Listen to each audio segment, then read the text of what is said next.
the opening face-off. Statements by members. Déclaration des députés. À l'ordre. Order. L'honorable député. The honourable member for Repentigny. Mr. Speaker, the quintessential Canadian magazine Maclean's has trotted out yet another anti-Quebec rant. Quebec, according to Maclean's, is pathologically alienated and deficient compared to the rest of Canada, with a glaring absence of solidarity. This disdain for Quebec coming from Canada, Mr. Speaker, is starting to get repetitive. Quebec bashing has become socially acceptable in Canada. Never could another community be humiliated in this fashion without a strong rebuke from the House of Commons. If the author had written Catholics or the Greek community or homosexuals, for example, were pathologically alienated, this House would have rightly and immediately unanimously condemned such an outrage. But when it's Quebec, things are different. Yesterday, the member for Pointe de l'Île tabled a motion to condemn the Maclean's article. The House refused. That says a lot. When federal MPs, it says a lot about their respect for Quebec. Mr. Speaker, I'd like to salute the launching of the Comment d'un Angelo campaign to fight sexual violence in bars. This initiative is based on the success of campaigns like Ask for Angela in the UK and Angel Shot in the US. It creates a protocol for staff in bars to help women and men who feel threatened and need help.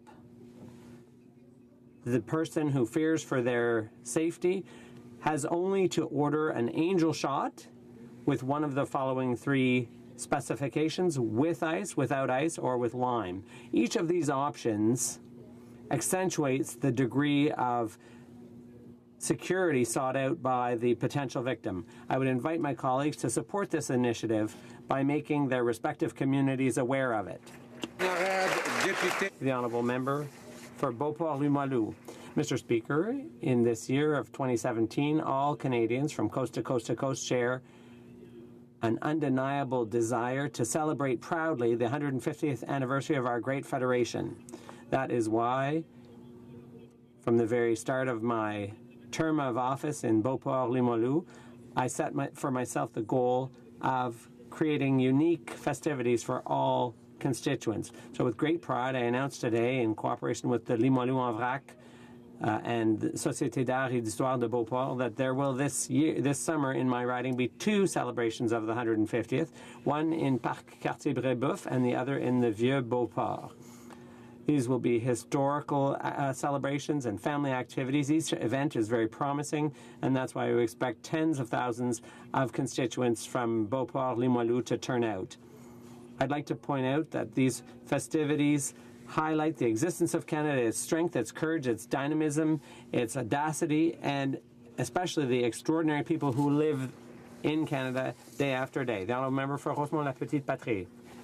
A few moments to send our thoughts to our colleagues in Britain, in Westminster right now, going through very scary moments, and I'm deeply in sympathy with them. Monsieur le Président, Mr. Speaker, I'd like to take a moment today to point out that it's Persian New Year, Nowruz. Nowruz is a moment of renewal. It's celebrated by people of Afghan and Iranian origin and many other communities from Western Asia. It's the first day of spring. Viewed as a fresh start, a second chance, a time to rejuvenate, and a time for hope. Avec le début... With the start of spring, and we all know that in Canada that comes a little later, I am inspired by the positive change that is taking place all across our country. I firmly believe that we live in one of the best countries in the world, a country that grows ever stronger, ever fairer, and forward-looking. To all those celebrating this special day, happy Persian New Year.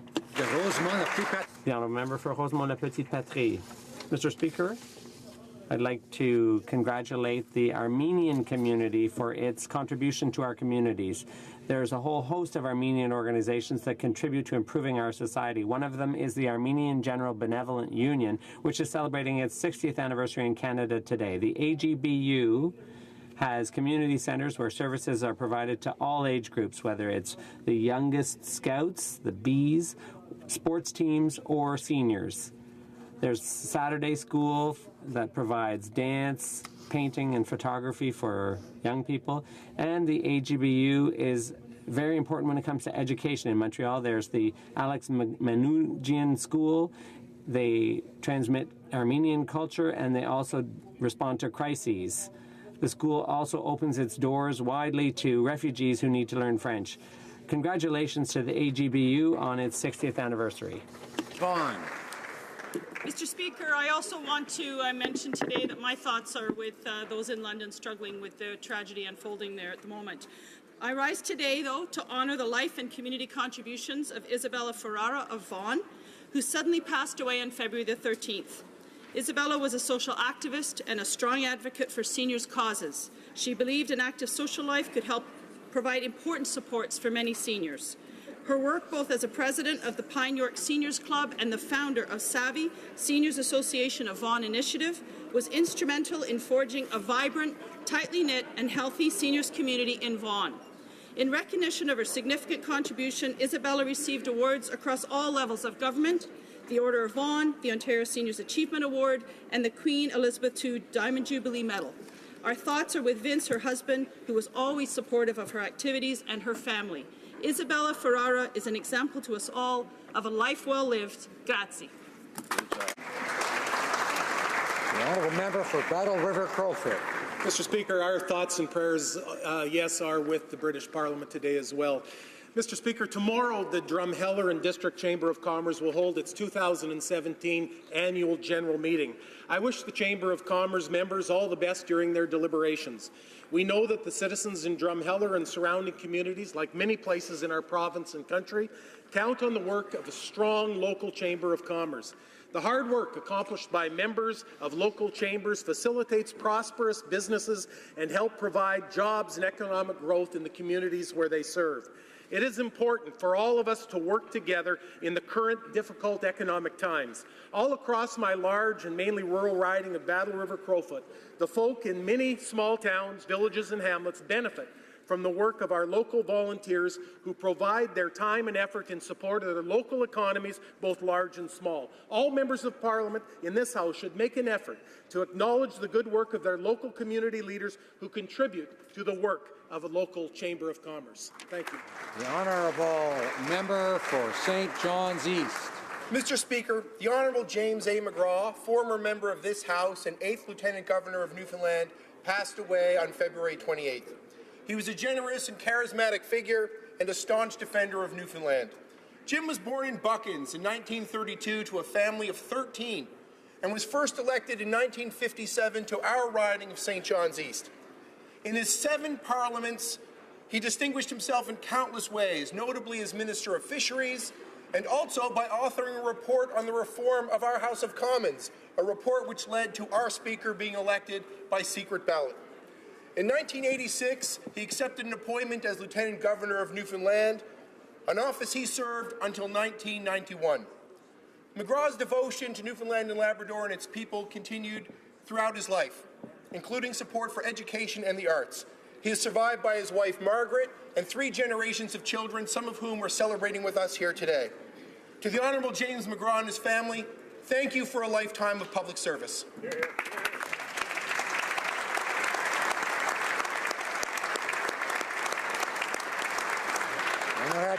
The honourable member for Laval-les-Îles.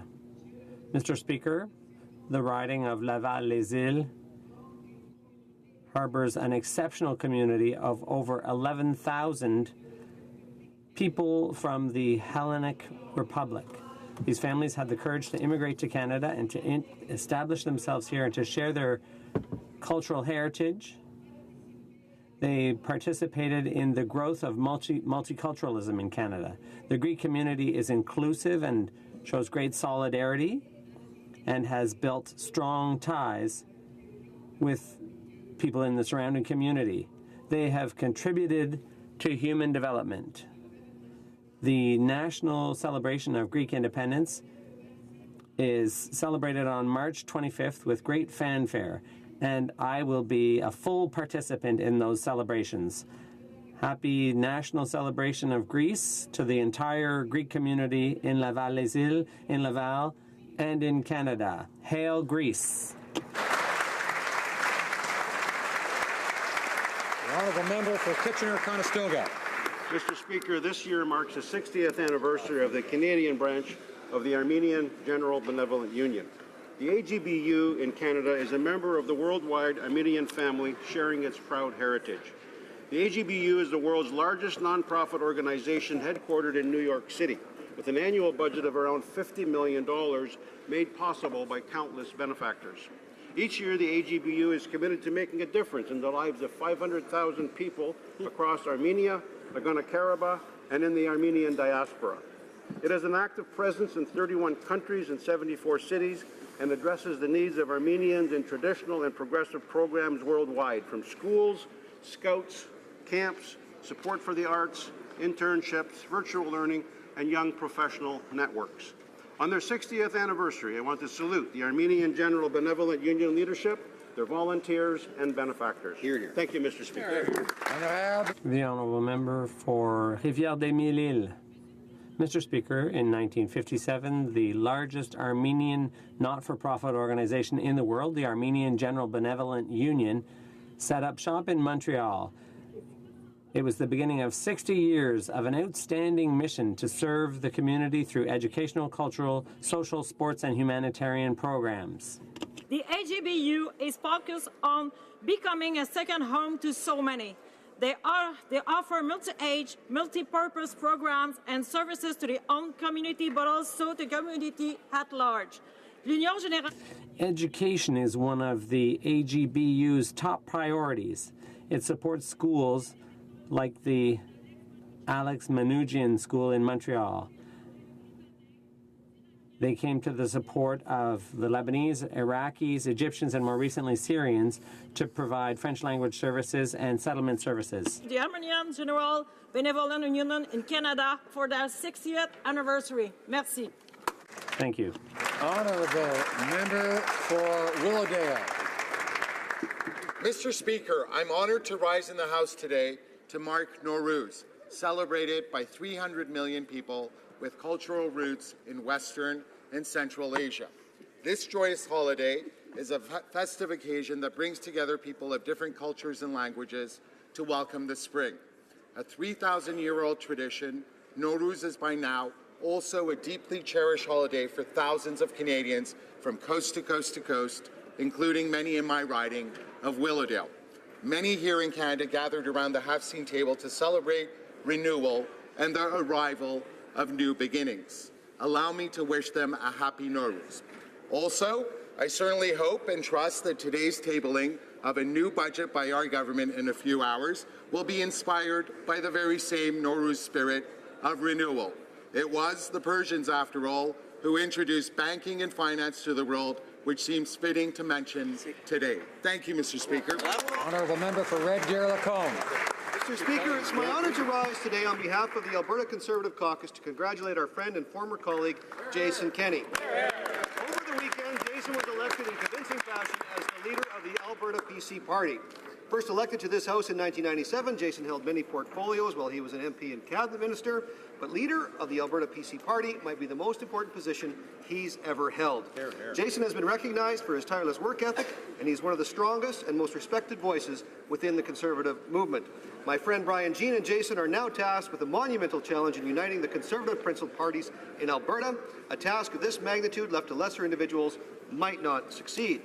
Their cooperation, understanding, and dedication to all Albertans will be what puts our province back on track to prosperity to the benefit of all Canadians.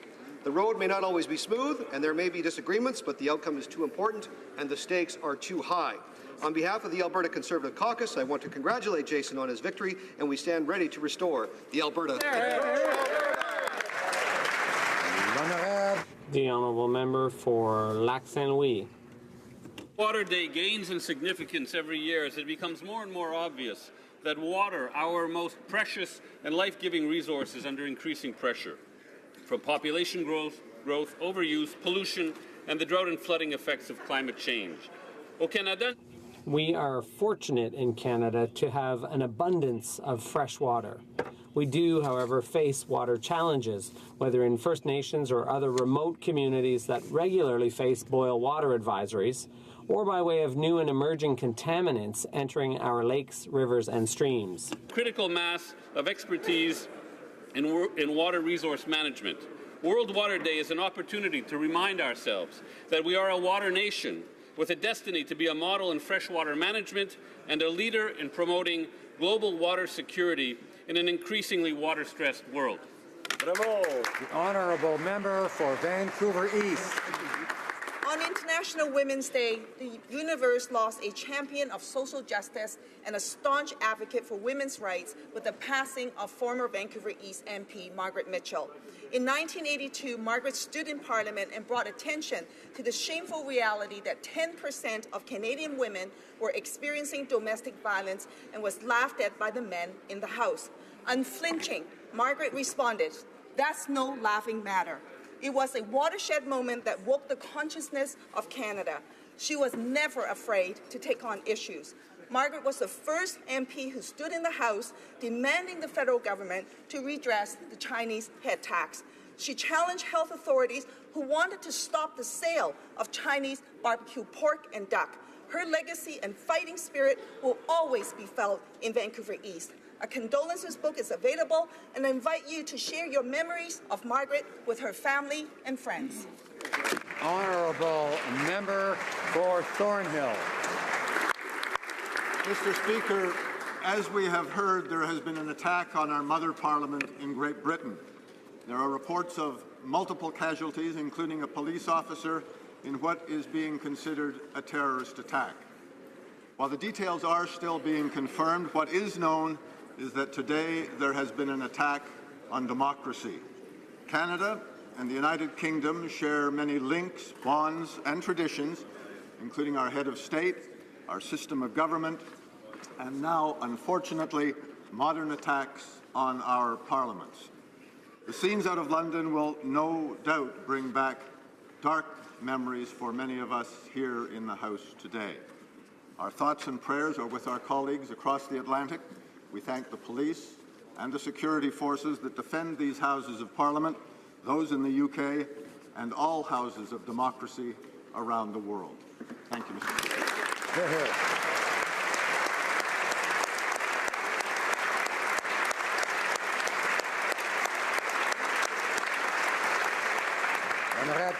The honourable member for Pierrefonds-Dollard. It is with great sadness that we learned of today's incident at the Parliament of the United Kingdom. It was only last week that I and a delegation of colleagues travelled to London to reaffirm the importance of our long-standing partnership. An attack on Parliament is an attack on democracy itself. As members of this House know all too well, the democratic institutions of government can be targeted by those who seek to strike fear in the hearts and minds of our citizens. While reports are still coming in and details continue to be confirmed, we strongly condemn violence in any form. Canada and the United Kingdom are close friends and allies. We have a shared history, and many of us are bound by family ties. As Chair of the Canada-United Kingdom Interparliamentary Association, and on behalf of all members of this House, I would like to share our thoughts and prayers with the British people, as well as with our colleagues and friends in the British Parliament. We stand with you.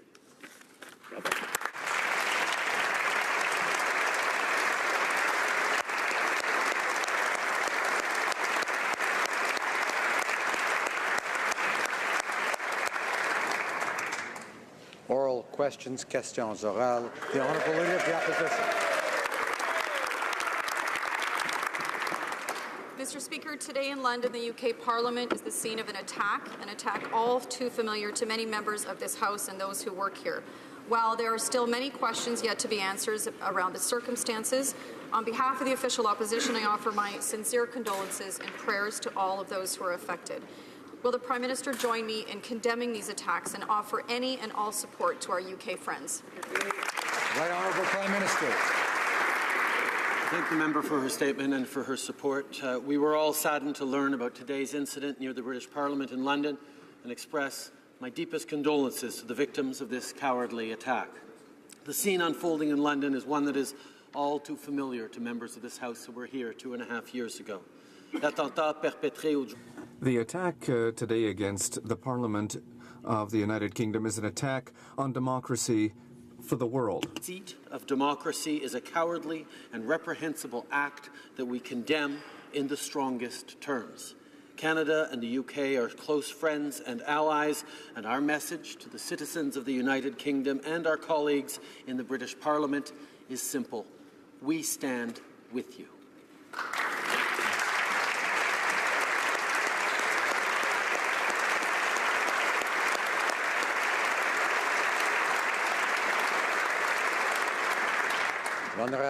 The Honourable Leader of the Opposition.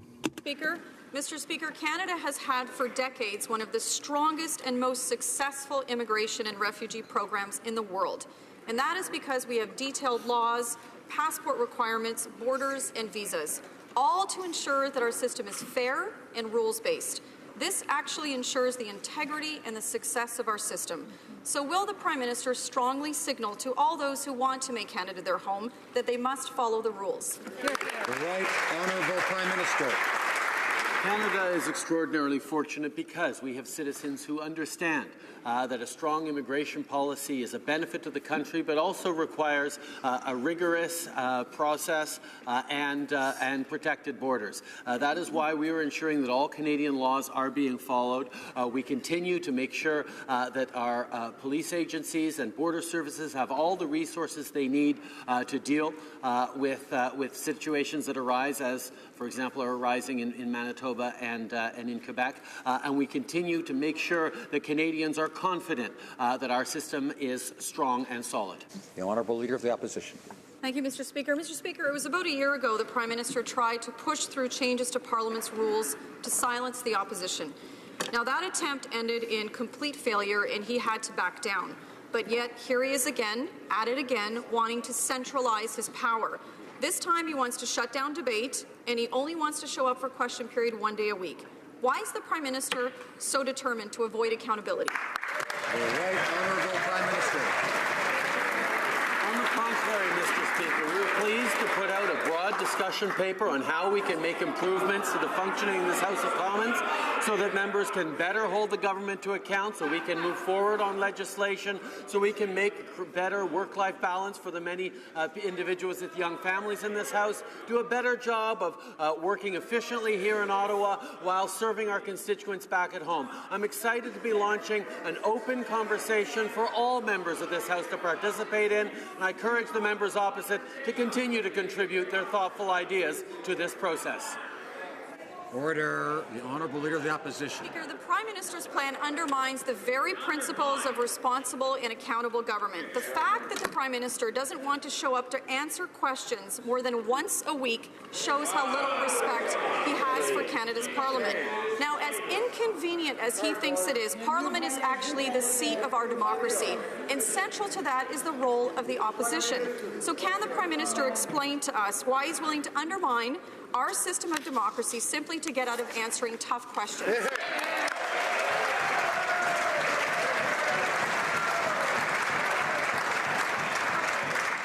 The Right Honourable Prime Minister. I'm always pleased to be here in this House to answer tough questions and easy ones like the member just asked me. The fact is we're always looking for ways to improve things, and as today as we reflect upon the seat of democracies in London, the fact is that we are put forward a broad range of proposals, including one. Order, order. I'm having trouble hearing the answer. I know members are anxious to hear both the question and the answer. I ask members to cooperate and to maintain order. Right Honourable Prime Minister has the floor. I'm happy to highlight that we're always open to improvements and ways to be able to hold this government to account, and that includes looking at where things are done elsewhere, including in Great Britain, in the UK, where the Prime Minister has an entire question period devoted to answering those questions. The Honourable Leader of the Opposition. Mr. Speaker, what the Prime Minister is proposing, he's proposing to change the rules so he can actually silence the opposition. His plan is to restrict debate, shorten the work week, and limit his attendance to question period to 1 day a week. No one has ever attempted gutting accountability like this. So I'd like to ask him a simple question. What would he have done if Prime Minister Stephen Harper had proposed the same thing?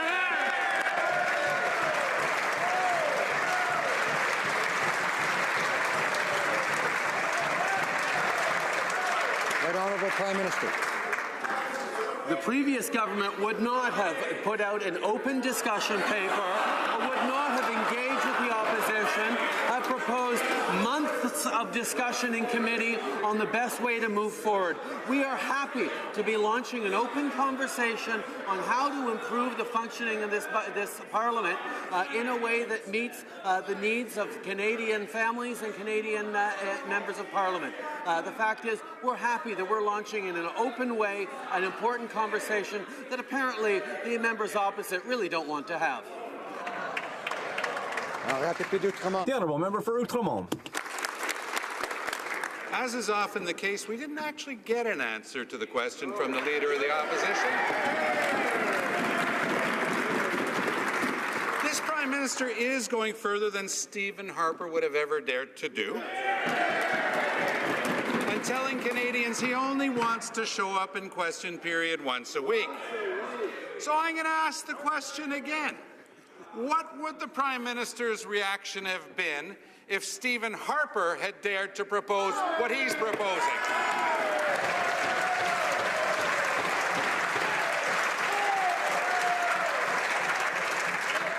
Right Honourable Prime Minister. Again, Mr. Speaker, the way we are going about this is by opening a discussion, an open conversation with the members opposite about how to... Order. The Honourable Member for St. Albert, Edmonton, and others, I know, will want to hear both the questions and the answers, and will, I'm sure, manage to calm themselves. Both members in all parties can listen to what they hear, even when they don't like it, and not react. The Right Honourable Prime Minister. I wonder about the school children in the gallery who are wondering at how effective this Parliament actually is right now. We are proposing ways to discuss how to improve the quality of debate and allow the government to be held to account in a thoughtful, responsible way, and this kind of shouting is what they get. That's not worthy of this Parliament. It's not worthy of the people they serve, Mr. Speaker. That's right. The Honourable.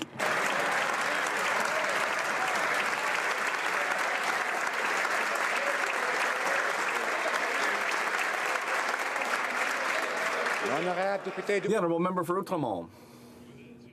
We really could replace him with a cardboard cutout.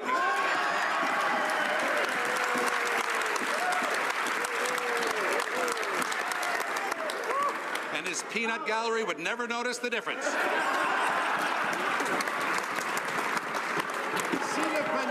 If the Prime Minister sincerely wants to work with the other parties, would he accept putting in place a proportional committee where no party could impose changes to their advantage? If he's so worried about the reaction of the students here today, will he stand up for once and show that he is a Democrat? The Right Honourable Prime Minister. I am very happy to be able to welcome all the young people in the galleries today to announce that we are putting forward a budget that is going to help the middle class, that will ensure their future. That's what we should be talking about today, and we can see that it's possible to make points without having everyone speak at the same time. We can make good points all the same if only one person at a time is speaking. The Right Honourable Prime Minister. Canadians are concerned about their future, and that's why we are happy to be able to present a budget which will invest in their future, which helps the middle class. And I'm looking forward to taking questions on what we are doing for Canadians, because that is what is required of us in our work, to serve Canadians. I ask the Honourable Member for Portneuf-Jacques-Cartier to please calm down. The Honourable Member for Outremont. Mr. Speaker, a simple question. What penalty does the Prime Minister believe should be imposed on a minister who violates the Conflict of Interest Act? The Right Honourable Prime Minister. Mr. Speaker, Canadians expect that all parliamentarians act with a high level of ethics and with irreproachable behavior. We know that it's important to do that if we want to keep the trust of Canadians, that we take an approach that is worthy of the trust that Canadians have in us. The Honourable Member for Outremont. And when a minister breaks that confidence, what is the penalty? Instead of turning around, the Prime Minister should answer the question, Mr. Speaker. To be clear, the Canadians believe that there's no problem with the Prime Minister taking a vacation, but Canadians do have a problem with the Prime Minister accepting illegal gifts, breaking the law, and then charging the taxpayers over $125,000. Does the Prime Minister honestly believe that paying back a mere $4,000 is enough when he blew over $125,000 of hard-earned taxpayers' money? The Right Honourable Prime Minister. Mr. Speaker, as is the custom for previous Prime Ministers, we repaid the cost of commercial equivalent flights. The fact is, for the first time, we actually put in place a system of rules that oversee that, because there was never that in previous parliaments or under previous Prime Ministers. The other fact is the RCMP makes determinations on how to protect the Prime Minister, and we will not second-guess the decisions of the Prime Minister that the RCMP makes. The Honourable Member for Lanark, Frontenac, Kingston. Well, if he gets his way, we really never will get to second-guess the Prime Minister. Right. The Prime Minister would put everybody's mind at ease if he would just agree that he won't use his majority to ram through changes to the standing orders without all-party consent. Unanimity has always been sought for changes to the rules that divide power between government and opposition. For example, the committee that Jean Chrétien set up to review the standing orders had unanimous consent written into its mandate. But this Prime Minister seems to feel that decades of precedents count for nothing. So my question to him is this: why the fuddle-duddle won't he commit to the long-standing practice that you don't change the rules without unanimous consent?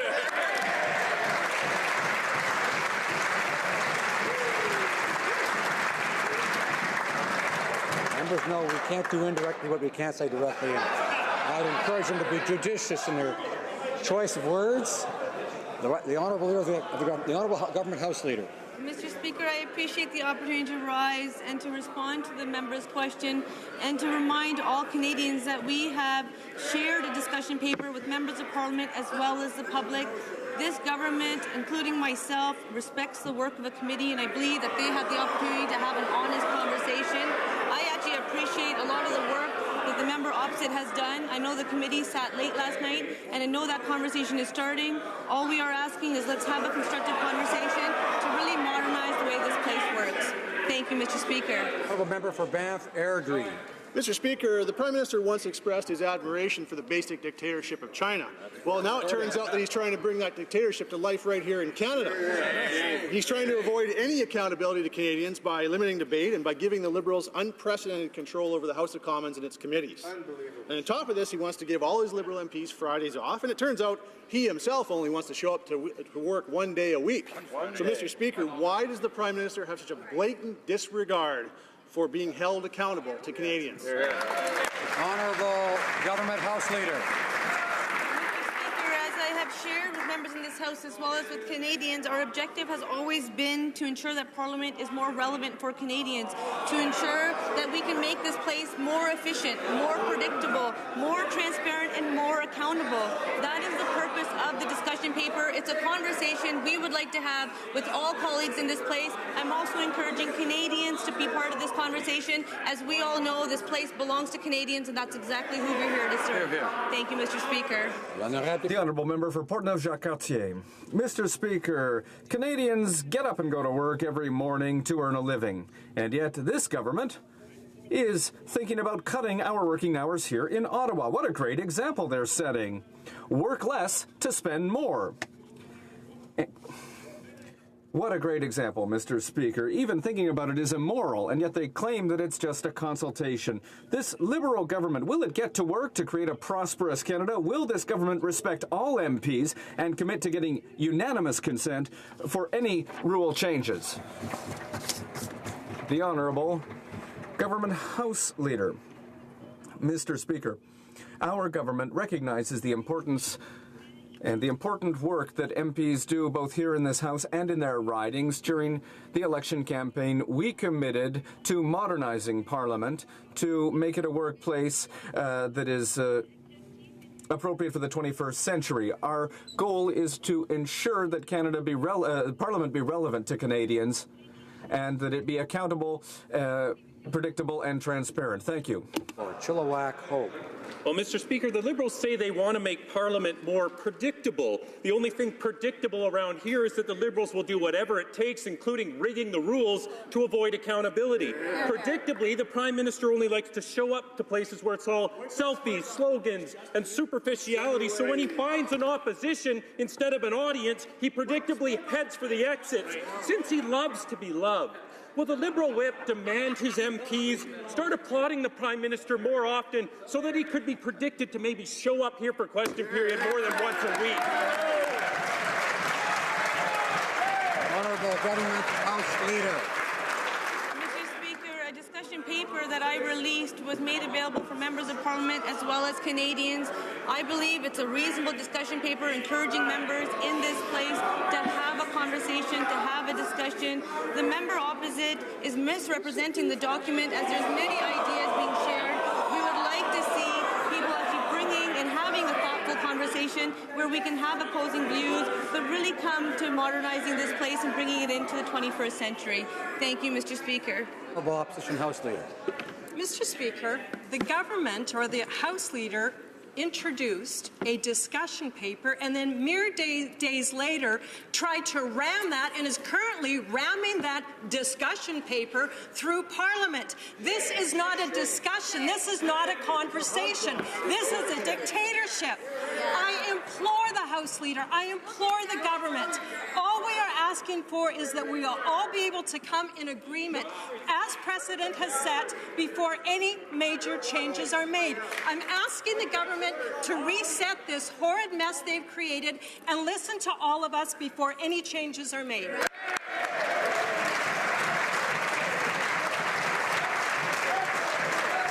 The Honourable Government House Leader. Mr. Speaker, it is a discussion paper, and I encourage all members as well as the public to read it in its entirety. There are many great ideas, and we are asking the committee to actually broaden the scope of their study. We know that many ideas have already been presented. I have made myself part of that conversation. Every single member of Parliament is here to do important work for Canadians. We would like to make this place more relevant to Canadians, and I'm sure all members would agree that we can work better together. Thank you, Mr. Speaker. The Honourable Opposition House This Leader. is unbelievable, Mr. Speaker, and there can only be one conclusion drawn. There's a quote, I'm sure the Prime Minister is very familiar. It's solutions to important problems are decided not by party committee but by one individual. Well, you know who said that? Chinese dictator Chairman Mao. Well, you know what? Canada is not China.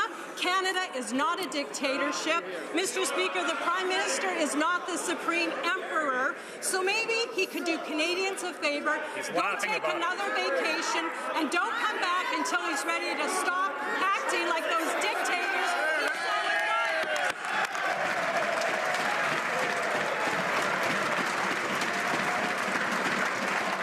Order. The Honourable Government House Leader. Order. Order. Mr. Speaker, Canadians elected. First of all, order. Order. Order. I did not say. Order. Order. The member for Grand Prairie Mackenzie will come to order. If I have heard lots of members heckling, I've heard lots of members yelling and heckling, and I've heard enough of it.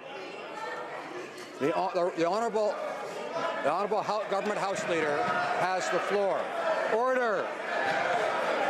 This question period could be a lot shorter if it's not quiet. Order.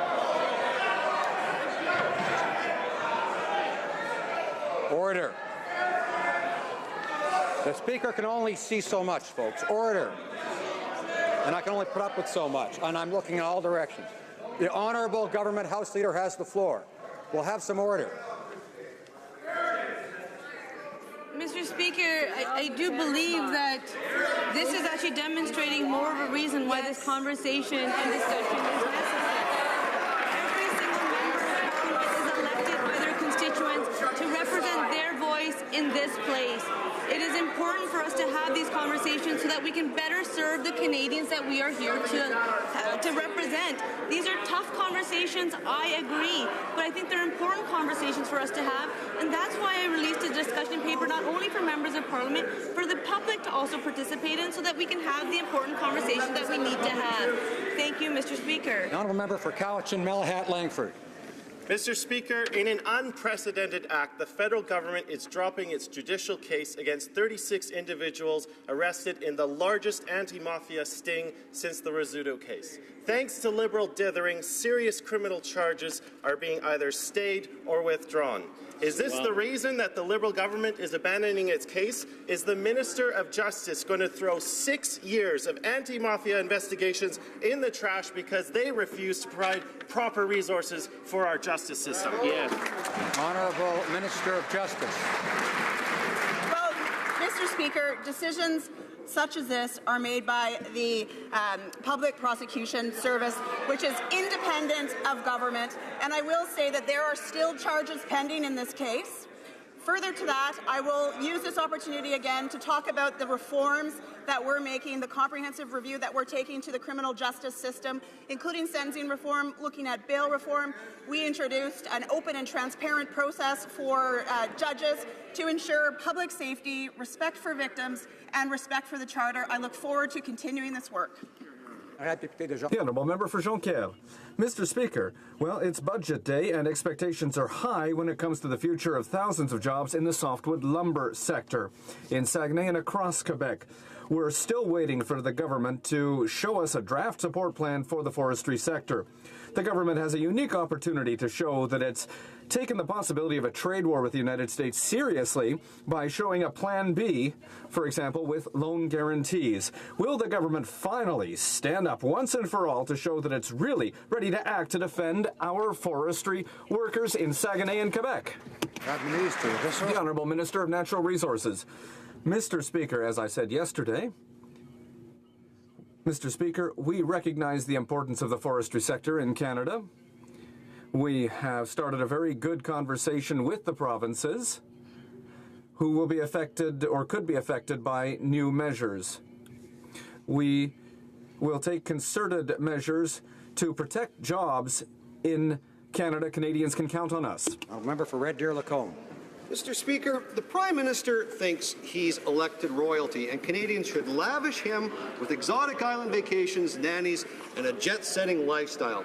The Prime Minister spent $127,000 on his island excursion with the Fam Jam and his BFFs. Unbelievable. $1,700 was spent alone on food and drinks for a 3-hour flight. Mr. Speaker, there's people in my riding that are struggling to pay the mortgage, but this Prime Minister thinks he's entitled to his caviar and champagne. Why does this wealthy trust fund Prime Minister think he can abuse taxpayers' dollars, entertaining himself this way? Terrible. Government House Leader. Mr. Speaker, as was the case for previous Prime Ministers, including the former Prime Minister, for security reasons, the RCMP accompanies the Prime Minister, whether for personal or business purposes. It was this government that recognized that there was not a policy in place and asked the clerk of the Privy Council office to help set some guidelines. I would also like to remind the member that it was this government that lowered taxes on middle-class Canadians by increasing taxes on the wealthiest 1% of Canadians. Conservatives voted against that measure, but I'm sure the member would agree lowering of the middle-class tax cut has benefited hundreds of thousands, if not millions, of Canadians. Thank you, Mr. Speaker. Member for Red Deer Lacombe. Mr. Speaker, it's no wonder the Prime Minister only wants to be here one day a week. When you think you're elected royalty, you don't have to work, and the average Canadian can pick up the tab for your caviar and your champagne. But when the Prime Minister wants to fire up the old Challenger and jet off to an island and get away to entertain his friends, he just pulls out the old taxpayer credit card. Mr. Speaker, can the Prime Minister justify to Canadians why they're on the hook for his $127,000 vacation and his $1,700 snack bill? Honourable Government House Leader. Mr. Speaker, it was this government that lowered taxes on middle-class Canadians by increasing taxes on the wealthiest 1% of Canadians. Mr. Speaker, it was this government that introduced the Canada Child Benefit to help families with children that need it the most, to ensure that they get the most. It was this government that has taken unprecedented levels of public consultation so that we can respond to the very real challenges that Canadians are facing. In regards to the members' questions, when we took office, there was no guidelines in place. One of the first things we did was ask the clerk of the Privy Council office to put guidelines in place, and we will continue to do the good work Canadians expect us to do. Thank you, Mr. Speaker. The Honourable Member for Beauport, Limoilou. Rule and money, it's a question of principle and honor, and this government has not. 3 principles must guide a Prime Minister in his actions every day. He must be humble, he must show restraint, and he must manage the public purse with rigor.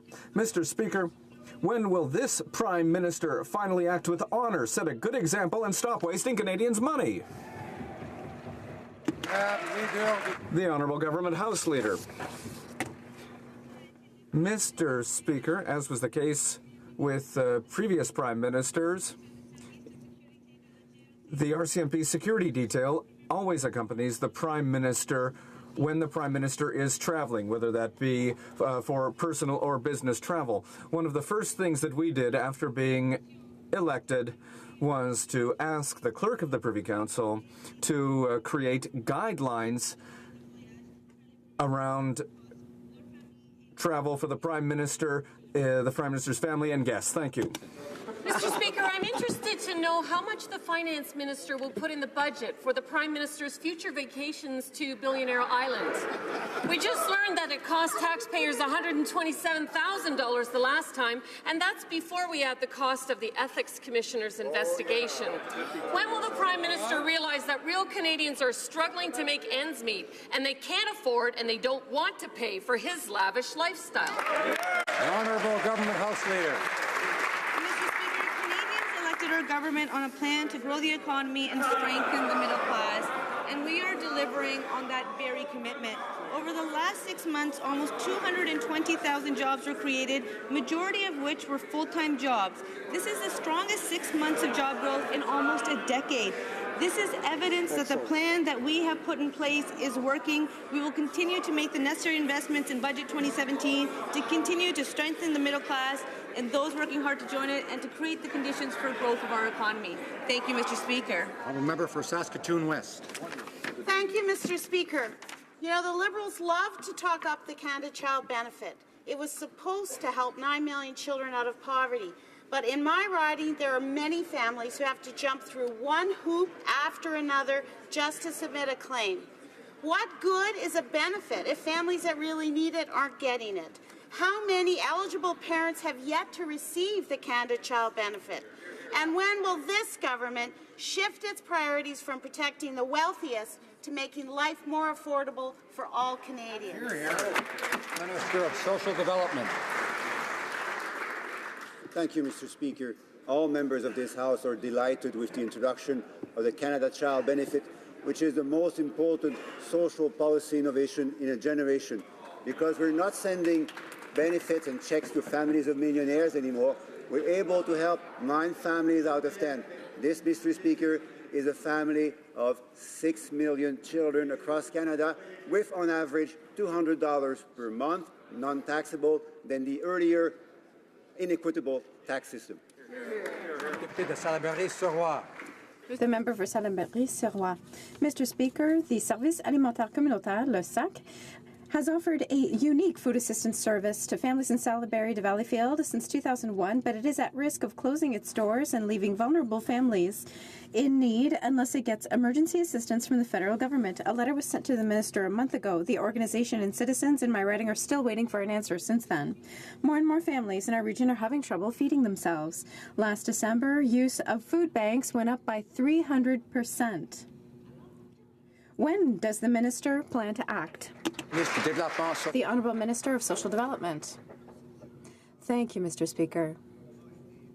The government was elected on a commitment to grow the economy and grow the middle class, and to further help Canadians join the middle class. In that context, Mr. Speaker, today's budget will put forward an even more solid program in order to ensure that we have a more inclusive society and ensure that families that are having trouble in Canada can have a better chance to succeed. And I invite the member to listen carefully to what we are going to announce in a few minutes.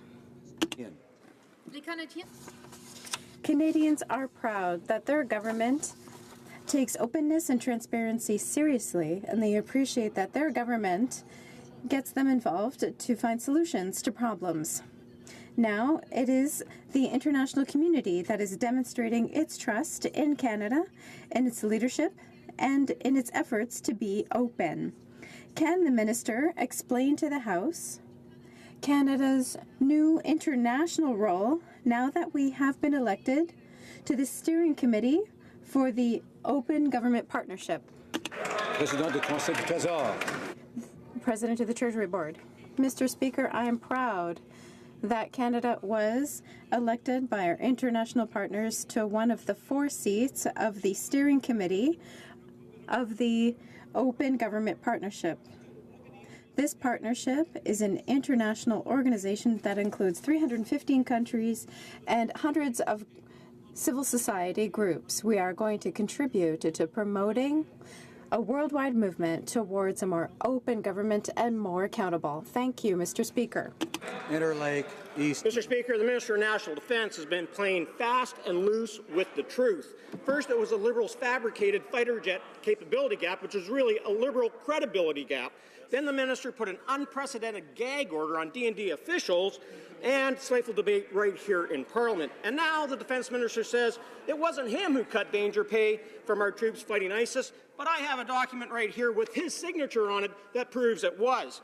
Will the minister come clean and apologize for misleading Canadians, or is he going to double down on his alternate facts? The Honourable Minister of National Defence.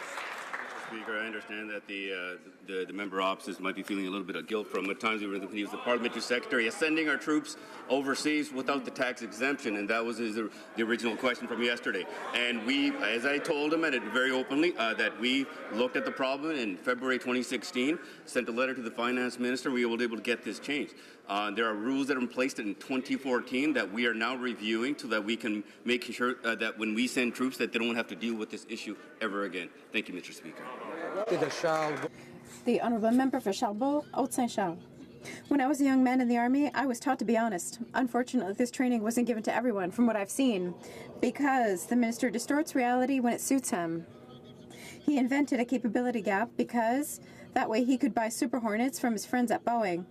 And to justify his inaction, to improve the protection of cadets, he stated that they don't handle weapons anymore, whereas many cadets compete in shooting competitions. Will the minister stop misleading the House and apologize? Mr. Speaker, I'm proud of my service in the Canadian Armed Forces as a reservist. I'm proud of my service when I I'm proud of my combat time. Every time I make a decision, Mr. Speaker, it's about thinking when I had the boots on the ground. And that's how I will take every future decision. Thank you, Mr. Speaker. The Honourable Member for Barrie Innisfil. Mr. Speaker, at festivals and events, consulates, and the Canadian Embassy in the U.S., cardboard cutouts of the Prime Minister started appearing. And much like the real-life version of the PM, there was plenty of selfies, but not much in the way of substance. The cutouts are so vain that the Prime Minister probably thinks a certain Carly Simon song was about him. When Canadian seniors and families are paying for the Liberals' tax and spend agenda, who thought a cutout was a good idea, and how much did it cost? What was the Prime Minister thinking, Mr. Speaker? The Honourable Parliamentary Secretary of the Minister of Foreign Affairs. Thank you, Mr. Speaker. The promotional item in question was at the discretion of our missions in the United States. The missions have been asked to no longer use these for their events. Regardless, Mr. Speaker, under this government, Canada is re-engaging in the world to champion the values that Canadians hold dear, both at here and abroad. This includes taking all opportunities to engage with our international counterparts, including the United States Canada's partner and ally. Thank you, Mr. Speaker. Honourable member for Barrie Innisfil. Turns out the cutouts became an international embarrassment to the Liberals because of inappropriate things that people were doing and posting on social media. Global Affairs ordered the life-size effigies taken down as Liberals knew that they were tarnishing the Prime Minister's celebrity persona. And now the government is refusing to tell Canadians how much it costs. Mr. Speaker, in just over an hour, Canadians will find out how much more will be lifted from their wallets to pay for frivolous and out-of-control Liberal spending. Who authorized this half-baked idea, and what were they smoking? Honourable Parliamentary Secretary. Monsieur le Président, cette fois en français. Mr. Speaker, this time in French. This was done at the discretion of our mission in the United States, and they were asked to no longer use them for events. In spite of all that, Mr. Speaker, our government is ensuring that Canada is re-engaging in the world to promote Canadians' values, including seizing all opportunities to engage with our international counterparts, including the United States, our ally and friend. Thank you. Columbia. Mr. Speaker, the Calgary Olympic Bid Exploration Committee is making plans to include Banff's Lake Louise ski area in their 2026 bid. Putting the Olympic Games into Canada's oldest national park would require expanding the resort into protected natural areas. The Environment Minister has been silent about whether she'd permit Olympic expansion in this UNESCO World Heritage Site. Will she stand today and firmly reject any further development in Banff National Park? Honourable Minister of Sport and Persons with Disabilities. Thank you, Mr. Speaker, and thank the member for his questions. Canada has a rich and proud history of hosting both the Olympic and Paralympic Games. Any bid from any city and province will definitely be looked at within the context of its submission, including under our international hosting sports strategy and policy. We'll make a decision once we have all the information, once we have government guarantees, and certainly taking into consideration where this event is proposed to be hosted. Thank you. The member for Courtenay Alberni. 4 months ago, a South Korean cargo ship lost 35 containers at sea, and potentially harmful debris is still arriving every day on Vancouver Island's west coast. Large pieces of metal and chunks of styrofoam are contaminating our sensitive ecosystems. The Liberal government continues to delay and refuses to act. Community volunteers have been forced to start cleanup efforts themselves. Now we learn the government received $72,000 from the company to clean up the mess, but they still haven't released the funds. Will the government finally step up, do their job, and clean up the mess? Honourable Minister of Transport. Mr. Speaker, occasionally incidents such as this do happen, and we have made it clear to the owner of the ship that they are responsible for the cleanup, and we will make sure that that does happen. Thank you, Mr. Speaker. The member for Parry Sound Muskoka. The spectacle in the House today was not a good one for the Prime Minister. He's there laughing and heckling and over-talking the Conservative House Leader when she's trying to make a pertinent point about the future of parliamentary democracy in this country. The Prime Minister treats this chamber as his personal chew toy, Mr. Speaker. We are going to stand in our place. We're going to fight for democracy. We're going to fight for Canadian rights. When is the Prime Minister going to be on our side and live up to his promises in the last election rather than throwing it all out the window for his own personal gain, Mr. Speaker?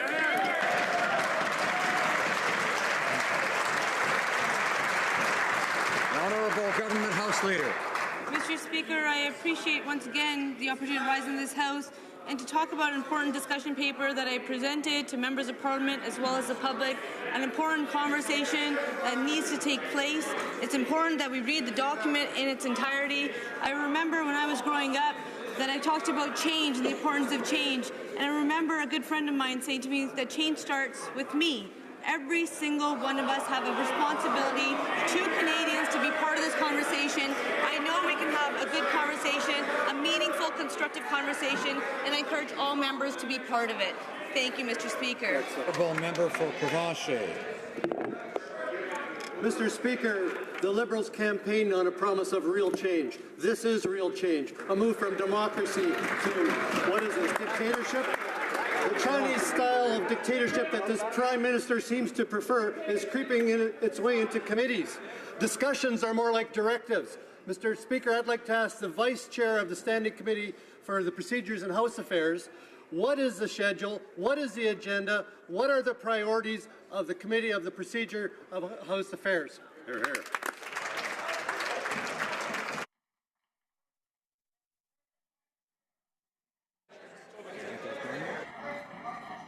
The Honourable Vice Chair. Thank you, Mr. Speaker. As we speak, opposition MPs continue to stand up to defend Canadians from the Liberal attack on democracy. Hear, hear. Not only does that Prime Minister only want to have to show up to be accountable to Canadians one day a week, but I've never seen a more pathetic display of arrogance than I saw in question period today as he laughed and smirked as opposition MPs tried to hold him accountable for his actions. I can assure him, Mr. Speaker, that in the next election, Canadians will wipe that smirk right off his face.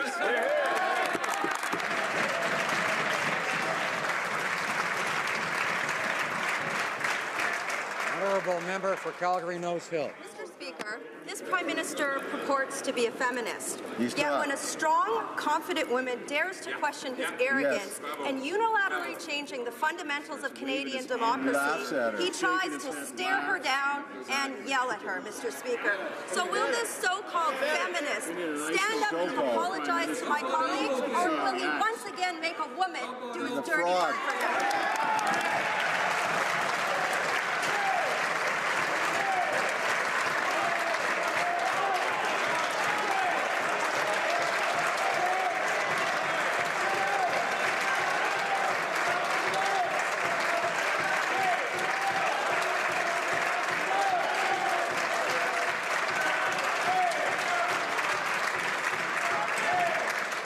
Honourable Government House Leader.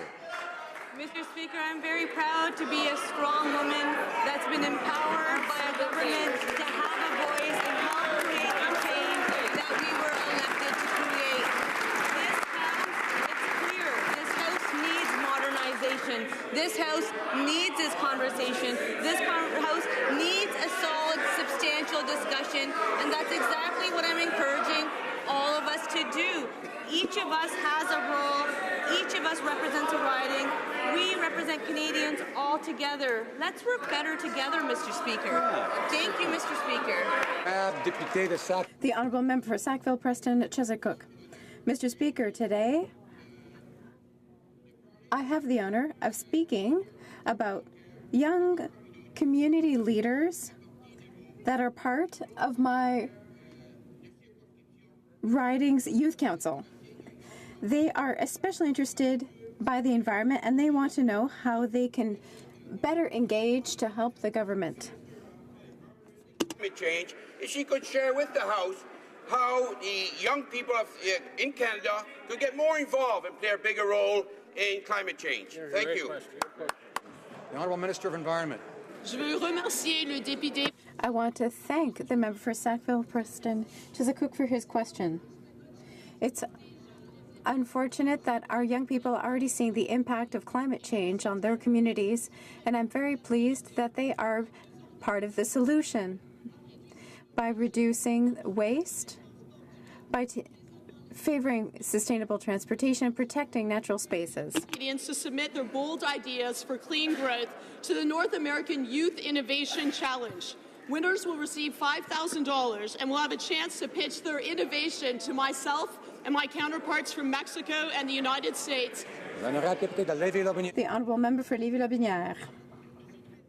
Mr. Speaker, now that the Minister of Canadian Heritage has not denied that 87% of approved Canada 150 projects are in Liberal ridings in Quebec, can she explain to the House why the objectives and criteria of the Canada 150 program were changed during the summer of 2016? Mr. Speaker, does the Prime Minister find it acceptable to change the criteria and objectives of a program that is ongoing? The Honourable Minister of Canadian Heritage. Mr. Speaker, Canadians are very enthusiastic about celebrating the 150th. We've received thousands of projects valued at over $200 million, whereas we have not enough funds to fund them all. Canadians are aware celebrations are organized around 4 themes: youth, the environment, inclusion, diversity, as well as reconciliation with Indigenous peoples. And I'm happy to say that Canadians are going to be celebrating, and there's been a fair regional distribution, and 2017 will be a great year. The member for Hochelaga. In my riding, the Harmony Project has received funding since 1999 from the Community Action Program for Children in order to offer services to youth in situations of extreme vulnerability or having problems with street gangs. After a serious and internal crisis, which they recognize, the organization's funding was cut. Project Harmony is now up and running again and wants to reestablish its partnership with the Public Health Agency.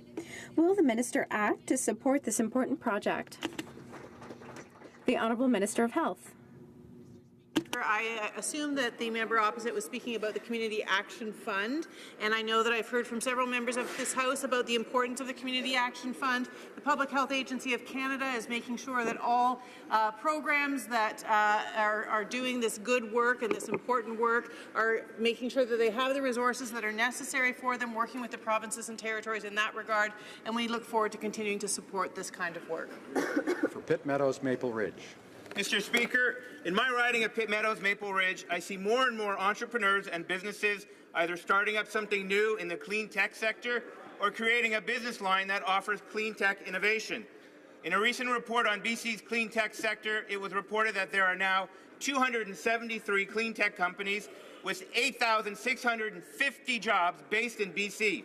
These companies are diversified and operate in everything from transportation to agriculture.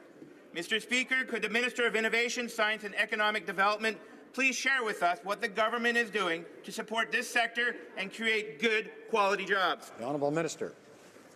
Mr. Speaker, I'd like to thank the member from Pitt Meadows, Maple Ridge for his question, his leadership on this file. Last week, I was in beautiful British Columbia and saw firsthand the diversity of this innovative economy, especially the vibrant clean tech sector. You know, Mr. Speaker, the member opposite has highlighted the leadership role that BC is playing in clean tech with the number of companies, the number of jobs, and these are good quality jobs that on average pay $84,000, Mr. Speaker. That is why our government invested $58 million in clean tech jobs, because this is about addressing the problems of tomorrow and creating good quality jobs today. The Honourable Member for Beauport, Côte-de-Beaupré, Île-d'Orléans, Charlevoix. Mr. Speaker, yesterday, the Official Languages Commissioner tabled a report revealing a shortage of bilingual officers in Canadian airports. Employees that speak French represent less than 9% of staff in Vancouver, Edmonton, and Toronto. The Official Languages Act stipulates that all Canadians that go through an airport in this country should be able to be served in the language of their choice. Upholding a law is an obligation, not an option. When will the Minister of Transport ensure that official languages are respected by those employees targeted? The Minister of Transport. Done. Mr. Speaker, bilingualism is very important for our government, and upholding official languages is as well. Federal services that are offered should be offered by respecting the Official Languages Act. Safety in our airports is important, and services must be offered in both languages with courtesy and respect. Thank you. Gulf Islands. Thank you, Mr. Speaker. The International Monetary Fund, the World Bank, and the International Energy Agency have all urged governments around the world to do two things at a minimum: to put in place a carbon price and to eliminate all fossil fuel subsidies. I wonder if the Prime Minister can update us on where we are. We know that progress is being made on the carbon price. Where are we on eliminating fossil fuel subsidies? The Honourable Minister of Natural Resources. Speaker, I'm glad for the question, especially on Budget Day, because it gives us the chance to reflect back to Budget 2016. The commitments that were made include $81 billion over 11 years in public transit, green infrastructure and transportation, and smart cities. We're committed to transitioning to a low-carbon economy while encouraging businesses to innovate, grow, and create good, well-paying jobs for Canadians. I'm sure all members will be very anxious to hear what the Finance Minister will have to say on this subject, only minutes from now. This will conclude question period for today.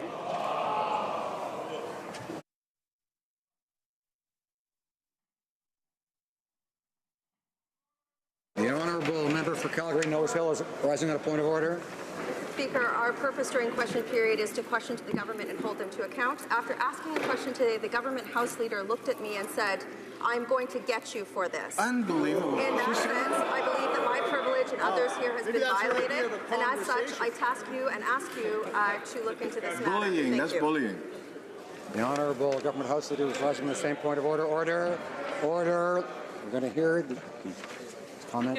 As I have said in this House time and time again, I have the utmost respect for this place. No such comment was made, and if the member feels that was the case, I have no problem working and having the conversation with her. I personally was surprised at the response, after their response of what we were getting, but I do believe we can work better in this. Mr. Speaker. I will review the blues and the recordings and come back to the House. Tabling. The honourable member for Montcalm on a point of order. Mr. Speaker, when